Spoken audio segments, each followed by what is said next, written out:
शहर तैयबा का वो बाजार बड़ा प्यारा है। हमारे मुल्क यानी जमहूरियत बना, यानी हमारे मुल्क के अंदर 1950 को 26 जनवरी 1950 को हमारे मुल्क के अंदर संविधान लागू हुआ, यानी जमहूरियत बना। जमहूरियत क्या चीज है मेरे दोस्तों? जमहूरियत जहां हर मजहब को,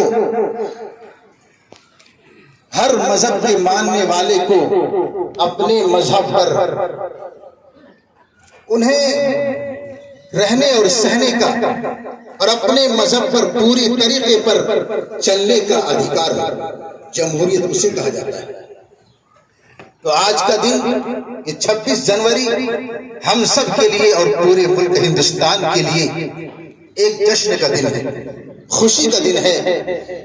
और ये मुल्क जो इस वक्त हमारे सामने नजर आ रहा है, ये कितनी कुर्बानियों के बाद ये मुल्क आजाद हुआ है, जिसकी तारीख के सफहात को अगर बयान किया जाए तो बयान नहीं किया जा सकता कि ये हमारा मुल्क कितनी जद्दोजहद के बाद और कितनी कोशिशों के बाद और कितनी कुर्बानियों के बाद और कितनी जानों का नजारा पेश करने के बाद हमारा मुल्क ये आजाद हुआ।